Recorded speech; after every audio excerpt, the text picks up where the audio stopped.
Então vamos lá? Eu sei que muitos de vocês gostam de ver notícia de tragédia, né? Essa semana aqui postei alguns vídeos e pedi recomendação. Eu falei, cara, comenta aí sobre o que vocês querem saber, porque esse canal é uma coisa que a gente faz juntos, né? Não é uma coisa que eu produzo sozinho. Vocês vêm aqui, comentam, aquilo que vocês comentam geram novos vídeos com as dúvidas e tal, e a gente vai seguindo. Então é muito importante a participação de vocês e, claro, se inscrever pra gente chegar na nossa meta aí de 200 mil inscritos, deixar aquele comentário sempre ajuda. E a pergunta que eu mais li recentemente, quando eu fui buscar isso na tag ali de search do Google, fiquei surpreso, era: conta sobre as merdas que você fez, sobre os principais erros. Então eu decidi formular aqui um vídeo para vocês sobre os meus 4 maiores erros aí que eu cometi na história dos meus investimentos. E, cara, não foram erros leves, não. Foram coisas que eu acabei perdendo dinheiro e realmente chegando ali a situações péssimas, né? Então o primeiro erro que eu tive, e é importante a gente contar um pouco da minha história para cair nesse erro,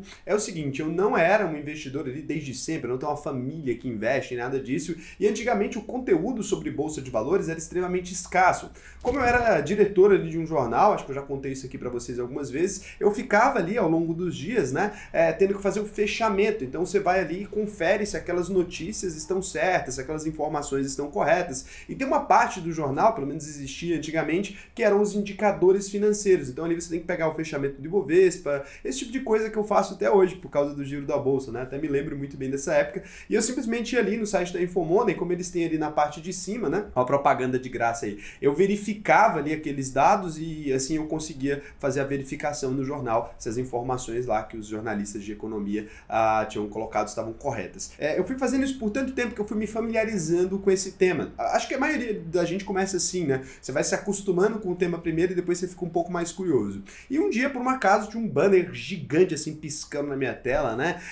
Meio que venha pra Bolsa de Valores e mostrando nos números gigantes, assim, falando de uma valorização de algumas empresas e prometendo que essas empresas iam se valorizar muito mais. E eu já estava familiarizado com as palavras, mas não com o entendimento de bolsa de valores. Cliquei naquele banner, fiz o meu cadastro, era uma assinatura bem barata, acho que custava uns R$22. Nunca me importei de pagar por conhecimento, achei bem barato mesmo. E ali eu decidi, então, que eu ia começar a investir. Aquela casa de análise ali, eles apresentaram uma prospecção de 2 empresas que eu já falo para vocês. E ao mesmo tempo que eu fiz isso, eu também decidi começar a estudar o tema. Então eu fui no Google e busquei livros, melhores livros sobre bolsa de valores. E o mestre Google ali me recomendou aquelas listas gigantes. 2 daquelas ali, 2 dos livros que estavam ali eram o Investidor Inteligente e o Philip Fisher, né? O Ações Comuns, Lucros Extraordinários. Eu fui na livraria, comprei esses livros, mas não abri eles logo de cara. Comecei então a decidir seguir a recomendação ali cegamente daquela casa de análise, e esse foi o maior erro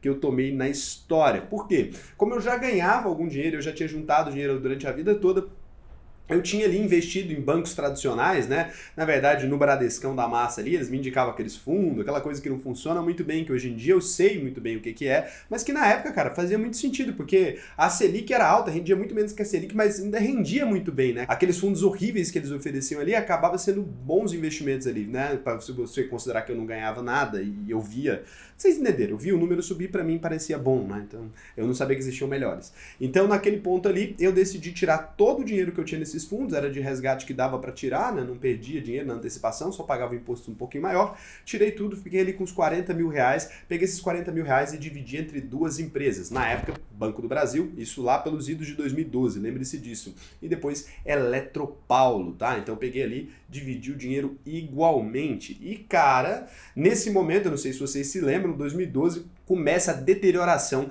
da imagem da Dilma. Então, pouco tempo depois que eu inseri ali, eu inseri no pico de uma altazinha. Por isso que a empresa estava divulgando, porque essa casa de análise ela pegou uma altazinha que teve assim em março. Vou deixar a imagem aqui do Banco do Brasil que vocês vão conseguir entender perfeitamente. Ela no pico daquela euforia de março ali que teve uma altazinha, é porque quando a gente olha o gráfico de longe parece que foi muito rápido, mas esses foram meses, né? Vocês estão vendo aí. E aí, no pico daquela altazinha ali, eles começaram a divulgar, eu devo ter caído em algum momento de março ali, e aí a gente vê essa desvalorização de 31%, uma deterioração muito rápida do preço da ação do Banco do Brasil. As ações ia assinar o sistema lá que pagava anual, então assim, o prejuízo total foi em torno de uns R$20 mil. Eu lembro que eu perdi quase metade daquilo que eu tinha. E aí eu fiquei muito puto, prometi pra mim mesmo que eu nunca mais ia investir na Bolsa de Valores. Olha só como eu sou bom com promessas, né? Prometi pra mim mesmo, nunca mais eu coloco um centavo na Bolsa de Valores. Só que é importante lembrar que eu não estava investindo, né, gente? Eu estava comprando ações, que é muito diferente de investir. A Eletropaulo, inclusive, nem tá mais na Bolsa, tá? Ela saiu da Bolsa de Valores em 2019 aí. Só que assim, como que eu acreditei, né? Eu sou burro desse tanto? Não, as premissas que os caras usaram ali são o seguinte, cara, primeiro banco da história do Brasil, tá aí até hoje, né? A Eletropaulo é a empresa que alimenta a maior cidade do Brasil. Então, fazia muito sentido aquelas premissas para alguém que não entendia de mercado financeiro. Na hora que eu li aquilo ali, os caras montam uma tese muito embasada, que a gente sabe disso, né? Então eles montaram ali aquela tese super embasada e super canalha também, e acabei acreditando, então perdi bastante dinheiro, foi um dos meus maiores erros, mas desse erro a gente vem a construção de um dos meus maiores acertos. Eu tinha comprado os 2 livros e para não perder dinheiro, só para não perder dinheiro, eu não queria mais saber de bolsa de valores, mas eu falei, cara, já comprei os livros, tipo,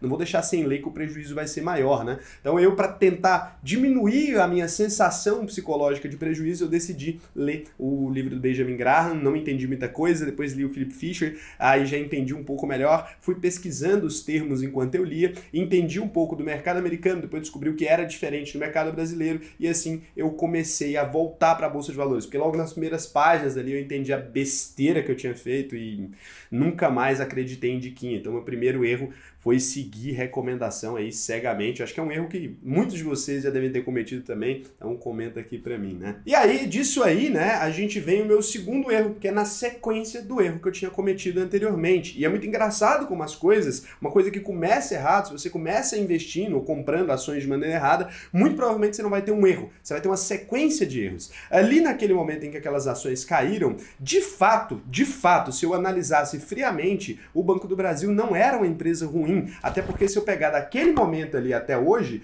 essa empresa estaria com uma valorização muito grande, né? Se eu pegar desses anos, fora os dividendos que ela pagou durante todo esse tempo. Então ali eu tomei o meu segundo erro, que foi vender uma ação porque caiu. Então assim, quando eu vi que a ação caiu, em vez de defender os fundamentos que tinham me feito entrar naquela empresa, só que os fundamentos eram que a ação ia subir. O fundamento era uma casa de análise, né? Me dizendo que aquela ação ia subir. E hoje em dia as casas de análise são um pouco melhores, hoje em dia a gente tem profissionais mais qualificados no mercado, mas antigamente quem entendia um pouquinho de ação, conseguia tirar uma certificação ali, costumava abrir uma casa de research, não era uma coisa, não era um mercado tão estabelecido e tão grande quanto hoje em dia, você tinha mercado bem pulverizado, hoje em dia algumas conseguiram crescer mais, e ali eu decidi vender as ações então porque caíram sem seguir os fundamentos. E óbvio que isso aqui foi antes de eu ler o Benjamin Graham, né? Senão não teria feito, porque se eu tivesse calculado o preço ou o valor intrínseco de Banco do Brasil, olhado qualquer fundamento, naquela época ele estava barato ainda, tá? Mesmo com essa queda eu poderia ter comprado mais, eu não teria perdido dinheiro, mas aqui eu tomei a decisão de vender e aceitar o prejuízo em vez de aumentar a posição ou em vez de tentar fazer prematuramente, vendendo sem motivo nenhum